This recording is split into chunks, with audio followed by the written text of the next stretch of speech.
Ven VR literally hurt my back. I love VR platforms. I love playing games like Trevor Saves the Universe because I could just relax and play them sitting down on the couch, which is really nice since I primarily play VR standing because I'm not a lazy couch gamer like you. But Ven is set up so that even sitting, you have to sit hunched over or looking up most of the time, and it's really annoying for me and my back. Initially, I was stoked for this game because of how amazing everything looks. The level design is amazing. There's some awesome music unique to each level. The story intro of the game is like a mini ASMR 3D audio spatial experience, and overall it just looked like a really good game. Then you actually play it and you, the player, are stuck on a rail. Now let me explain what I mean. You can control Ven however you want, just like all other games like this. You can run around in whatever direction you please, but you, the physical you, or some people call it the camera, the you in relation to the virtual world, is on a rail, and if Ven moves forward on the map, you end up moving forward on the map with him. Now this isn't a bad system for a third-person game like this in VR. My main problem with it is how closely to Ven the rail makes you follow him.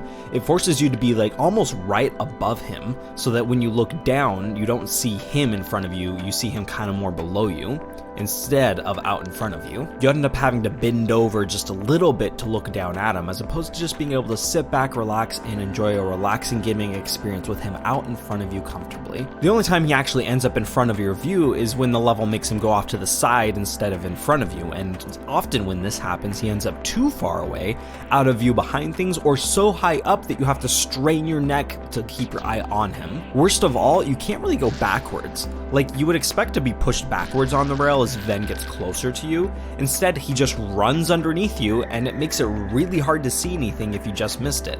You have to have him run beneath you and then behind you a ways before you actually start moving backwards, and this really just doesn't make sense. The whole system is just frustrating. I mean, I was super excited to play this game because the backstory sounded pretty cool, the gameplay looked fun, and the environments were absolutely gorgeous. But ultimately, I didn't want to play because I knew I'd end up hurting my neck and back hunching over to get a good look at the environment and the character. Now you might say I'm nitpicking here, but man, when I want to play a lazy VR game like this, I want to be lazy and not have to be bending over or looking up and straining my neck, alright? Not only that, but this is an issue that the developers have known about since at least January because a lot of people have been complaining about it in reviews on the Steam version. Knowing this, it makes it feel a bit disingenuous when the developers say that they didn't have enough time before the release to fix the issue. In response, I saw someone urging them to delay the release of the Quest version so that they could actually fix this, and I kind of agree with them. You really only have one chance at a first impression. That said, the developers did tell me they plan on giving players more control over their positioning in the world, but the way they confirmed this to me after making me ask twice when they ignored me the first time makes me think that they might not actually care that much or even want to fix the problem. Now, is this a game-breaking issue or is it not that big of a deal? How is the rest of the game and the rest of the mechanics, and is the game ultimately worth getting or not? Well, the game is launching today, August 12th for the Oculus Quest 1 and 2 for $29.99. It has already been available for PC users on the Steam and Rift stores, and the game will support cross-buy with the Oculus versions. The game itself has a well thought out story that is kind of cliche. Like, I like the introduction of it, but by the end of it, it feels really cliche. I didn't find myself interested in the story at all, and the main enemy, Nelson, wasn't that interesting or scary. I mean, come on, are you gonna be intimidated by a guy named Nelson?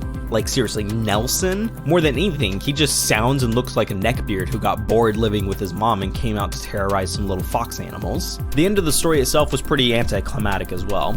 The gameplay was exciting and I had a good time, but you don't actually end the game by fighting Nelson, the big bad guy. I don't want to give anything away, but it's weird. You don't end up fighting him or getting to know him beyond the generic he's a greedy evil person who wants to enslave Ven's people and suck their planet dry of resources, all while grunting like a weirdo.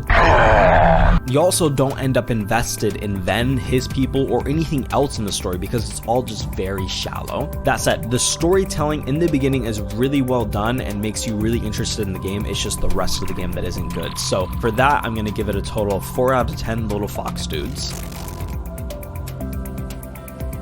The game has very basic platformer mechanics. You can run around, double jump attack, dive attack, and all that good stuff. It plays very well when it comes to controlling the character, and I also love the little things that Ven does when you aren't moving him around, like throwing his sword up in the air. Just, nice little touches, The game also uses you, the player, in the gameplay a little bit more than I've seen other games do.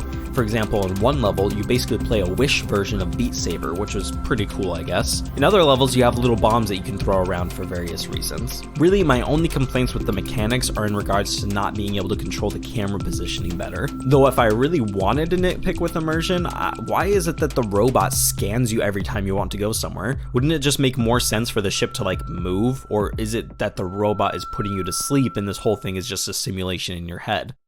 Honestly, I don't understand. Please comment down below if you can explain this to me. Rant aside, I'm gonna give mechanics and immersion a 7 out of 10. If it weren't for the camera positioning issue, it would definitely be a lot closer to a 10.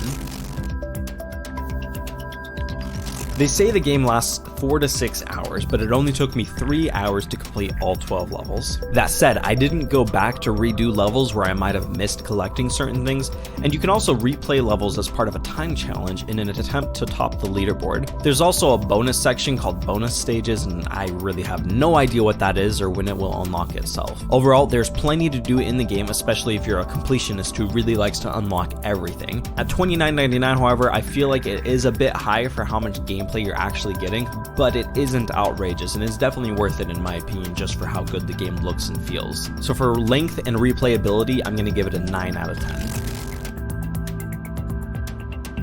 The graphics in this game are absolutely amazing, especially running on Quest. There are some improvements that are only available on the Quest 2, such as dynamic shadows, lighting, and higher quality textures and light maps. The levels are beautifully designed with lots to look at and experience, and honestly I could recommend this game to anyone even if they don't like platformers just because of how good it looks and how well the animations are done. Every level is unique with their own theme and design, giving you tons of things to experience. So for graphics and art, it is hands down a 10 out of 10 for me. Absolutely phenomenal.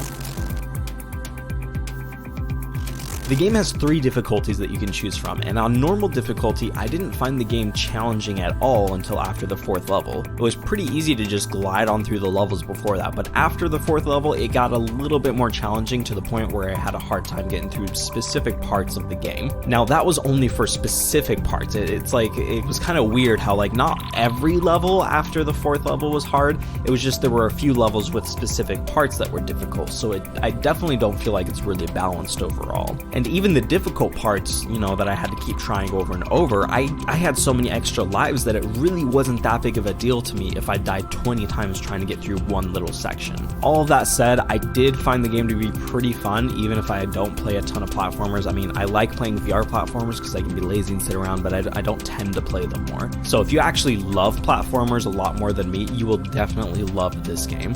So for challenge and fun, I'm going to give it a 9 out of 10. So overall, Ven VR gets 7.8 little foxy boys from me. Definitely a game that I can honestly recommend. Really, the only problem I have with it is the camera positioning and the fact that the story is pretty boring. But outside of that, the game is nearly perfect, and I definitely think you should try it out. Let me know what you think of the game down below in the comments, and if you enjoyed watching this video, you might like some of my other game reviews that you can find here. But anyways, that's it. I'm out.